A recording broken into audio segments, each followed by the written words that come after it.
be strong.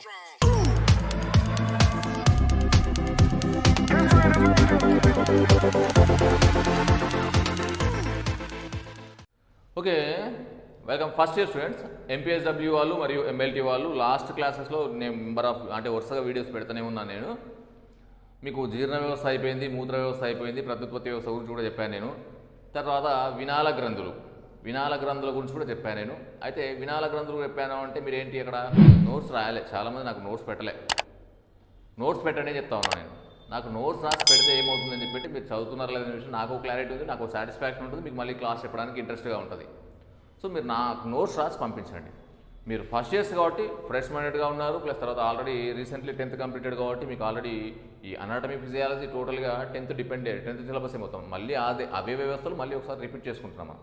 So మీకు పెద్ద hard ఏం కాదు ఈ సబ్జెక్టు. సో ఈరోజు మళ్ళీ ఒక కొత్త టాపిక్, ఫస్ట్ ఇయర్ ఎంఎల్టీ వాళ్ళకు ప్లస్ తర్వాత ఎంపీఎస్డబ్ల్యూ వాళ్ళకు కొత్త టాపిక్ ఈరోజు రక్త ప్రసరణ వ్యవస్థ. ఓకే, బిఫోర్ దట్ మనకు దానికంటే ముందు రక్త ప్రసరణ వ్యవస్థ అంటే మన ద్రవధాతు లిక్విడ్, మనకు లిక్విడ్ మెటీరియల్ ఏంటి మన బాడీలో అని చెప్పాయంటే సింపుల్లీ వీఆర్ సెయింగ్ బ్లడ్. అంటే మన బాడీలో ఎక్కువ మోతాదులో ఉన్నది ఏంటి అంటే బ్లడ్ అని చెప్పి. ఎందుకు అని చెప్పి అంటే మనం తీసుకునే ఏ పదార్థమైనా కూడా ఎక్కడికి వెళ్తుంది, రక్తంలోకి వెళ్తూ ఉంది. అది వ్యర్థ పదార్థం కావచ్చు, విష పదార్థం కావచ్చు, ఉపయోగపడే పదార్థం కావచ్చు, ఏదైనా కానీ ఎక్కడికి వెళ్తుంది మనం తీసుకున్నామంటే ఖచ్చితంగా రక్తంలోకి వెళ్తుంది. So it means we are taking different types of materials like food, whatever it's maybe. అంటే మనకు ఏవి తీసుకున్నా కూడా అవి ఎక్కడికి వెళ్తూ ఉన్నాయి, బ్లడ్. ఇట్స్ అంటే బ్లడ్లోకి వెళ్ళింది అంటే ఏంది, మనకు యూస్ఫుల్ కాంపోనెంట్ ఏంది, హార్మ్ఫుల్ కాంపోనెంట్ ఏంది, తర్వాత హార్మ్ఫుల్ మైక్రో ఆర్గానిజమ్స్ ఏవి, useful micro organisms. So totally separated by the blood. అంటే ఆ వర్క్ మొత్తం ఎవరి డ్యూటీ, అది రక్త ప్రసరణ వ్యవస్థ గురించి, రక్తం. మన లోపల ఓకే, ఫస్ట్ ఒక చిన్నది షార్ట్ క్వశ్చన్. రక్తపీడనం అనగానేమి? ఏంటది రక్తపీడనం అనగానేమి? రక్తపీడనం అనగానేమి? Blood pressure. Which one? Question ఏంటి, blood pressure. What is mean by blood pressure? Okay, మా నార్మల్గా రక్తపీడనము అని చెప్పాయంటే మీరు ఒకటి గుర్తుంచుకోవాలి. బ్లడ్ వెజల్స్లో whatever it's maybe arteries కావచ్చు, వెయిన్స్ కావచ్చు, మనకు అంటే బ్లడ్ క్యాపిలరీస్ కావచ్చు. బ్లడ్ వెజల్స్లో అంటే బ్లడ్ వెజల్స్ కానీ అంటే మనకు రక్త కేశనాళికలు కావచ్చు, రక్తనాళాలు కావచ్చు, సిరలు కావచ్చు, దమనలు కావచ్చు. రక్తనాళంలో ప్రవహించే రక్తం, ఓకే, ఆ నాళాల గోడలపై కలగజేసే పీడనం. ఇప్పుడు ఇవి ఒక రైల్ ట్యూబ్స్, ఇవి రక్తం ప్రవహిస్తున్నప్పుడు ఈ నాళాలపై పడే ప్రెజర్నే మనం ఏమంటున్నాం, రక్తపీడనం. ఏమంటాం, రక్తపీడనం. ఇది నార్మల్ వాల్యూ ఎంత, 120/80. 120/80 నార్మల్ బ్లడ్ ప్రెషర్ ఎంత, ఆరోగ్యవంతమైనటువంటి మానవుని రక్తపీడనం ఎంత, హెల్తీ హ్యూమన్ యొక్క బ్లడ్ ప్రెషర్ ఎంత, 120/80. ఓకే, దీన్ని మనం ఏదాంతో కనిపెడతాం, ఏదంతో గుర్తాం, సిగ్మోమానోమీటర్. ఓకే రైట్, ఇది ఒక షార్ట్ క్వశ్చన్. సెకండ్ క్వశ్చన్, రక్తం యొక్క విధులు తెలుపు.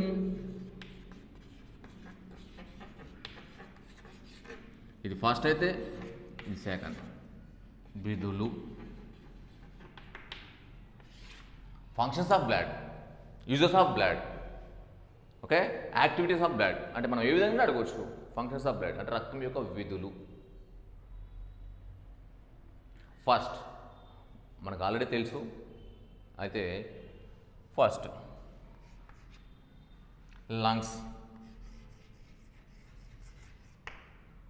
లంగ్స్లో ఈ ముఖ్యంగా ఊపిరితిత్తుల నుంచి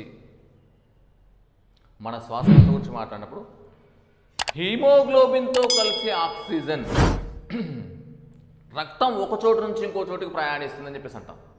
అంటే మన బాడీలో మనకు ఆల్రెడీ తెలుసు, ఒక ఫ్లో చార్ట్ ఉంది మనకు. ఏంటి, ఇప్పుడు ఇది ఫర్ ఎగ్జాంపుల్ జీవి, ఇది కణం, కణజాలం, అవయవ వ్యవస్థలు, ఇది జీవి. అంటే ఇక్కడ చూడండి, మనకు కణము నుంచి జీవి వరకు అంటే it means we are taking different of products. It means ఒక జీవి తీసుకున్నటువంటి, మీకు ఆల్రెడీ యారో మార్క్ ఇలా ఉండాలి, మళ్ళీ మనం తీసుకునే ఆహారం ప్రతి కణానికి, మనం తీసుకునే ఆక్సిజన్ ప్రతి కణానికి, మళ్ళీ ప్రతి కణం నుంచి అన్ని వ్యర్థ పదార్థాలు బయటికి వెళ్ళాలి. అంటే ఇక్కడ సింపుల్గా మనకేంటి, ఫస్ట్ పాయింట్, ఊపిరితిత్తులో నుంచి తీసుకున్నటువంటి ఆక్సిజన్ రక్తంతో కలిసి, రాసుకోవాలి అక్కడ, ఊపిరితిత్తుల నుంచి అంటే లంగ్స్ నుంచి తీసుకున్నటువంటి ఆక్సిజన్ రక్తంతో కలిసి ప్రతి కణానికి చేరవేయబడుతుంది. అంటే రక్తం విధులు రాస్తున్నాం కాబట్టి, ఓకే, ప్రతి కణానికి చేరవేయబడుతుంది. అలాగే ప్రతి కణం నుంచి కార్బన్ డయాక్సైడ్ను బయటకు తీసుకురావడం జరుగుతుంది. ప్రతి కణం నుంచి కార్బన్ డయాక్సైడ్ను బయటకు తీసుకురావడం జరుగుతుంది. ఇది ఫస్ట్ విధి, ఫస్ట్ ఫంక్షన్. సెకండ్ ఫంక్షన్ జీర్ణ వ్యవస్థ. నేను చెప్పాను already, digestive system. It means we are eating different of food materials, liquids, solids, whatever it's maybe. Okay, it means మనము అవి ఎక్కడికి వెళ్తాయి, after completion of the digestion the small intestine.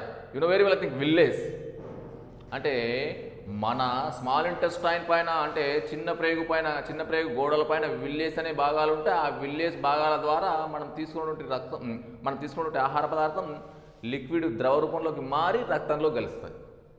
అవునా? అంటే ఇక్కడ ఒక జీవి తీసుకున్నటువంటి ఆహారం కణానికి చేరవేయాలి కదా, అంటే అది ఉపయోగపడే పదార్థం ఏదన్నా కానీ ఫస్ట్ దేంట్లోకి వెళ్ళాలి, రక్తంలోకి వెళ్ళాలి. అంటే ఇక్కడ ఏం రాయాలి, మనం తీసుకున్నటువంటి ఆహారం కూడా రక్తం ద్వారా ప్రతి అవయవానికి, ప్రతి కణానికి అందజేయబడును అని రాయాలి. Okay, clear? Next third one. First మీరు ఫాలో అవుతారు కదా, అంటే లంగ్స్ అనే సరికల్లా మనకేంటి, ప్రతి కణానికి ఆక్సిజన్ అందవేయబడుతుంది, ప్రతి కణం నుంచి మళ్ళీ కార్బన్ డయాక్సైడ్ వెలికి తీయబడుతుంది. సెకండ్ వన్ జీర్ణ వ్యవస్థ. మనం తీసుకున్న ఆహార పదార్థాలు ప్రతిదీ కూడా ప్రతి కణానికి అందజేయబడుతుంది, మళ్ళీ అక్కడి నుంచి వ్యర్థ పదార్థాలని బయటికి తీసుకురాబడుతుంది. ఇక్కడికి వెళ్ళింది అంటే మళ్ళీ ఈ నుంచి బ్యాక్ రావాలి కదా. సో ఉపయోగపడేది కిందికి వస్తుంది, వ్యర్థ పదార్థం బయటికి వస్తుంది. ఓకే, అది మూత్రం రూపంలో కావచ్చు, ఇక్కడ జీర్ణ వ్యవస్థ గురించి మాట్లాడాం కాబట్టి అది మూత్రం రూపంలో బయటికి రావచ్చు, లేదా గాలి రూపంలో బయటికి రావచ్చు, చెమట రూపంలో బయటికి రావచ్చు. ఓకే, థర్డ్ పాయింట్, వినాల గ్రంథులు స్రవించిన, నాళాలు లేవు, వినాల గ్రంథులు, ductless glands. You know very well, I think pituitary gland, thyroid gland like that. అంటే అలాంటివి వినాల గ్రంథులు స్రవించిన హార్మోన్లు. థర్డ్ పాయింట్ ఏంటి, ఫస్ట్ పాయింట్ లంగ్స్ గురించి మాట్లాడాం, సెకండ్ పాయింట్ డైజెషన్ గురించి మాట్లాడాం, థర్డ్ పాయింట్ ఏం మాట్లాడుతున్నాం మనం, వినాల గ్రంథులు అంటే డక్ట్లెస్ గ్లాండ్స్ సీక్రెట్ చేసినటువంటి హార్మోన్స్ను టార్గెట్ ఆర్గాన్కు మోసుకుపోతాయి, అంటే నిర్దిష్ట అవయవానికి చేరవేస్తాయి. ఎవరు? రక్తం. First point okay, second point okay, సింపుల్గా థర్డ్ పాయింట్ ఏంటి, వినాల గ్రంథులు స్రవించినటువంటి హార్మోన్లను, ఓకే, హార్మోన్లను రక్తము నిర్దిష్ట అవయవాలకు చేరవేయును. ఇది ఒక విధి. ఫోర్త్ వన్, మన శరీరం యొక్క, ఓకే, మన శరీరం యొక్క టెంపరేచర్ని, అంటే ఉష్ణోగ్రతను క్రమపరచును. మన యొక్క శరీరం యొక్క బాడీ టెంపరేచర్ కూడా కంట్రోల్ చేయబడుతుంది. దేని ద్వారా? రక్తం ద్వారా. అది కూడా ఒక విధి. రాస్తున్నారా? ఓకే, ఇప్పుడు హార్మోన్స్ గురించి ఫోర్త్ పాయింట్ చెప్పా, బాడీ టెంపరేచర్ గురించి ఫిఫ్త్ పాయింట్. నెక్స్ట్ వచ్చేసి ఇది ఇంపార్టెంట్ లాస్ట్ వన్, మన దేహంలో ఆల్రెడీ వ్యాధుల నుంచి రక్షించబడే శక్తి కూడా దేంట్లో ఉంటుంది అని చెప్పారంటే రక్తంలో. You know very well, I think number of different types of blood cells, WBC, RBC. In that RBC also different types of cells, and in the WBC also you know very well different types of cells. And here you know very well, I think phagocytosis. You know very well, I think phagocytosis, క్రిమి భక్షణ, సూక్ష్మజీవుల భక్షణ. ఇప్పుడు హానికర సూక్ష్మజీవులు దేహంలోకి ప్రవేశించినప్పుడు మన రక్తంలో కలిగినటువంటి భక్షకాలు, WBC కణాలు ఏం చేస్తాయి? వాటిని భక్షిస్తాయి.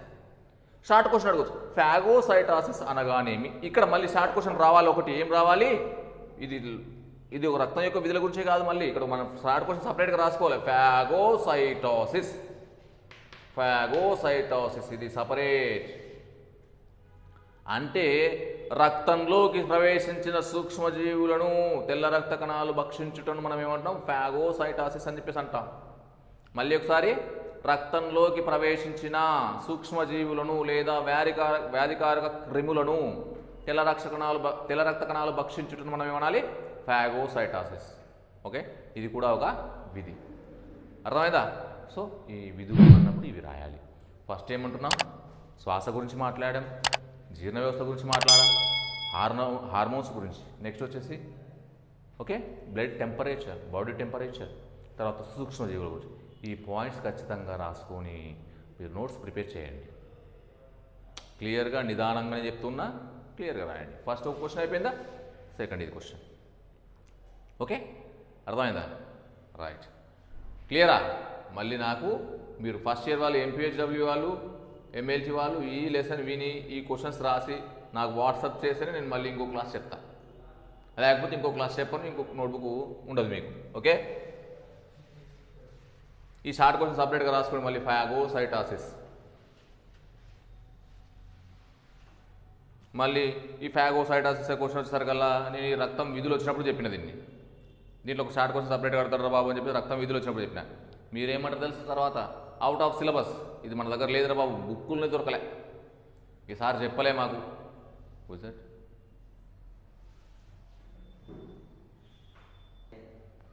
Okay right, next question. RBC మరియు డబ్ల్యూబీసీ విధులు ఉన్నాడా? ఆర్బీసీ మరియు డబ్ల్యూబీసీ విధులు తెలుపమని ఒక షార్ట్ క్వశ్చన్ అడుగుతాడు. మీకు షార్ట్ క్వశ్చన్ చెప్తున్నా, తర్వాత మళ్ళీ డిఫరెంట్ క్వశ్చన్స్ వస్తాయి, లాంగ్ క్వశ్చన్స్ వస్తాయి.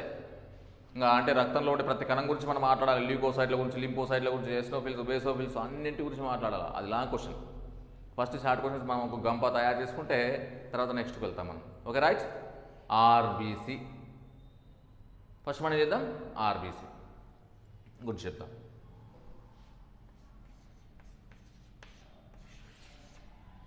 ఎర్ర రక్త కణాలు, ఎర్ర రక్త కణాలు, red blood cells, red blood cells. Okay, ఎర్ర రక్త కణాలు అంటే ఎర్రగా ఉంటాయని కాదు. ఆ ఎర్ర రక్త కణాలు అంటే ఏంటంటే హీమోగ్లోబిన్, మనకు శ్వాసవర్ణకం ఉంది, ఏదదే haemoglobin pigment, colour pigment haemoglobin. ఎర్ర రక్త కణాలు హీమోగ్లోబిన్తో కలిసి HbO2గా మారి ఏం చెప్పాలి, రవాణాకు సహకరిస్తాయి. ఆర్బీసీ యొక్క విధులు, డబ్ల్యూబీసీ యొక్క విధులు అంటే ఏం చేయాలి? ఫస్ట్ ఆర్బీసీ అన్నప్పుడు ఆర్బీసీ హీమోగ్లోబిన్తో కలిసి ఓకే ఆక్సిజన్ చేర్చుకొని ఆక్సీ హీమోగ్లోబిన్గా మారుతుంది కదా. అంటే సింపుల్గా మనం ఎర్ర రక్త కణాలు రవాణాకు సహకరిస్తాయి. What ever it's travelling means waste products travel చేయొచ్చు, హార్మోన్స్ ట్రావెల్ చేయొచ్చు, ఏది రెస్పిరేషన్ సిస్టంలో ఆక్సిజన్ ట్రావెల్ చేయొచ్చు, ఎక్స్క్రీటరీ ప్రోడక్ట్ ట్రావెల్ చేయొచ్చు. అంటే travelling is done by the ఎవరితో ఆర్బీసీ, రవాణా transportation by the RBC. Okay, శరీర భాగాలకు చేరవేయబడతాయి. ఉపయోగపడే పదార్థాలని శరీర భాగాలకు చేర్చును ఆర్బీసీ. ఉపయోగపడని వ్యర్థ పదార్థాలని శరీరం నుంచి బయటికి తీసుకొచ్చు. అంటే ఏ విధంగా నిర్దిష్ట వ్యవస్థకు తీసుకుపోతాయి. ఇప్పుడు మూత్రం అన్నాం, ఈ ఫిల్టర్ చేయబడింది మనకు మూత్ర వ్యవస్థలో ఫిల్టర్ అంటే మనకు బౌమన్స్ గులిక తెలుసు కదా మనకు, ఈ నెఫ్రాన్ గురించి. అక్కడ కూడా ఏది రక్తం శుభ్రపడబడుతుంది, అంటే రక్తం ద్వారానే వ్యర్థ పదార్థాలు బయటకు వస్తుంది.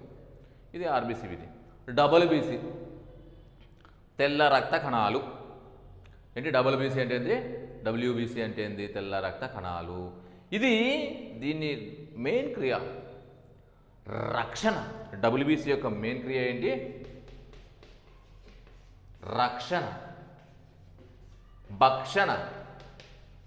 రక్షణ కామ భక్షణ అంటే మనం ఏం చెప్పాలి, రక్షణ అంటే ఇట్ గివ్స్ ఇమ్యూనిటీ, అంటే మన లోపల ఏమైనా సూక్ష్మజీవులు ప్రవేశించినప్పుడు వాటంతగా అవి ఇమ్యూనిటీ పవర్ ఉండి మనల్ని రక్షించేది ఎవరు అని చెప్పంటే డబ్ల్యూబీసీ కణాలే.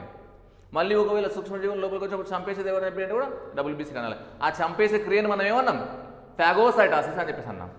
ఎవరు చంపేస్తున్నారు, డబ్ల్యూబీసీ కణాలు. అంటే మనం ఇక్కడ రాయాల్సింది ఆర్బీసీ అంటే రవాణా అని చెప్పండి, డబ్ల్యూబీసీ అంటే రక్షణ భక్షణ క్రియలు నిర్వర్తించును. ఓకే, రక్షణ భక్షణ క్రియలు నిర్వర్తించడం. ఈ భక్షణ క్రియనే మనం ఏమంటున్నాం మనము, ఓకే భక్షణ క్రియ ఏమంటాం, చంపటను, కిలింగ్ ఆఫ్ ద మైక్రో ఆర్గానిజమ్స్ని మనం ఏమంటాం ఫాగోసైటోసిస్ అని చెప్పేసి అంటున్నాం.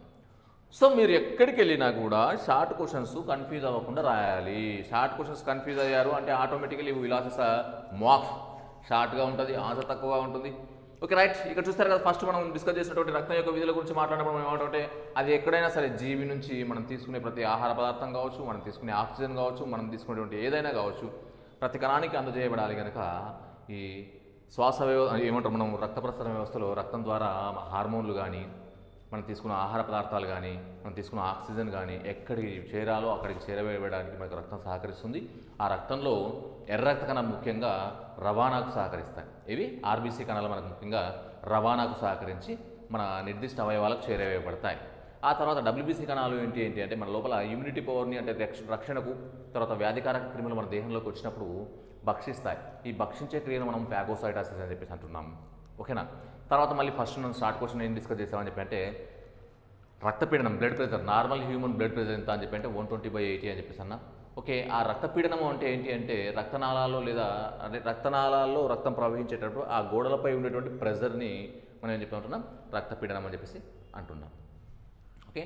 సో ఈ టాపిక్స్ని మీరు ఖచ్చితంగా నోట్బుక్లో ప్రిపేర్ చేయండి, నాకు ఖచ్చితంగా వాట్సాప్ చేయండి. వాట్సాప్ చేస్తేనే మీ నోట్బుక్ని నేను మళ్ళీ మీకు క్లాస్ చెప్తాను, నెక్స్ట్ క్లాస్. ఓకే. చాలామంది మీరు సబ్స్క్రైబ్ కూడా చేసుకోలేదు, ఫస్ట్ ఇయర్ వాళ్ళు సబ్స్క్రైబ్ కూడా చేసుకోండి. ఓకే. మీరు ఈ వీడియోస్ మాత్రం డౌన్లోడ్ చేసుకుంటే మీరే లాస్ అవుతారు. డౌన్లోడ్ చేసుకోకుండా వాచ్ చేయండి, పాయింట్ వినండి. పాయింట్ వింటే మనకు లైవ్గా మన దగ్గర క్లాస్ విన్నట్టుగా ఉంటుంది. సో మీరు ఫస్ట్ ఇయర్స్ మళ్ళీ already so many members 8 points 9 points ఉన్నాయి. ఓకే. 8 పాయింట్స్ 9 పాయింట్ అంటే గుడ్ మార్క్స్, మంచి మార్క్సే ఉన్నాయి. మన లోపల ఆల్రెడీ అంటే ఈ టాలెంట్ ఉంటేనే ఆ మార్క్స్ ఇచ్చింటారు మనకు. ప్లస్ తర్వాత మీరు ఆల్రెడీ 10th క్లాస్లో ఈ అనాటమీ ఫిజియాలజీకి సంబంధించిన అన్ని వ్యవస్థల గురించి చదివారు కనుక ఒకసారి టెక్స్ట్ బుక్ రివైండ్ చేసుకోండి. మీ దగ్గర తొందరలోనే ఈ వీక్లో కంపల్సరీ మెటీరియల్స్ తెప్పిస్తాం మేము. ఈ వీక్లో మెటీరియల్స్ వస్తాయి. మీరు అందరూ అమౌంట్ అదేదో అమౌంట్కి మళ్ళీ కాల్ చేస్తాం మేము, ఎంత మెటీరియల్ అని చెప్పేసి కాల్ చేస్తాం. ఆ అమౌంట్ పే చేసేసి మీరు మెటీరియల్స్ తీసుకెళ్ళి ఇంటి దగ్గర బుక్స్ రెఫర్ చేసుకుంటూ ఉండండి. ఆల్రెడీ మీకు నరేంద్ర సార్ జిఎఫ్సీ చెప్తా ఉన్నాడు, తర్వాత ఎంపీహెచ్డబ్ల్యూ గురించి కూడా లెసన్స్ చెప్తా ఉన్నారు. సో ఫస్ట్ మనకి ఏదైతే అవుతుందో దాన్ని ఖచ్చితంగా చదవండి, టైం వేస్ట్ చేసుకోకండి. టైం వేస్ట్ చేసుకోకుండా మీరు నోట్బుక్స్ మాత్రం ప్రిపేర్ చేయండి. ఓకే. తక్కువగా ఉంది, నియర్లీ మార్చ్ దగ్గరలో ఉంది కనుక మీరు నోట్బుక్స్ తయారు చేసుకుని హార్డ్ వర్క్ చేయండి. మీరు ఎలాగైతే 10th క్లాస్లో మార్క్స్ వచ్చాయో అదేవిధంగా వస్తాయి. సో లాస్ అవ్వకండి. ఓకే. అండ్ నెక్స్ట్ వన్ మళ్ళీ రేపు క్లాస్ చెప్పాలి అంటే మీరేం చేయాలి, నాకు నోట్బుక్ రాసుకుంది వాట్సాప్ చేయాలి. నా నెంబర్ అందులో ఆల్రెడీ ఉంది, 98480 నెంబర్ ఉంటుంది, దానికి ఖచ్చితంగా వాట్సాప్ చేయండి. ఓకే. గ్రూప్లో చేయకపోయినా నాకు సపరేట్గా వాట్సాప్ చేయండి, నేను అప్పుడు దాన్ని చూస్తాను నేను. ఓకేనా. ఒకవేళ మీకు ఏమైనా డౌట్స్ ఉన్నాయంటే ఫోన్ చేయండి, లేకపోతే ఇక్కడికి రండి, నేను మీకు క్లారిఫై చేస్తాను. వచ్చి ఎవరికో డౌట్ ఉందో ఎవరో వస్తారు, వాళ్ళు వచ్చి చెప్పించుకోండి, నేను వెళ్ళండి. ఓకేనా. Thank you.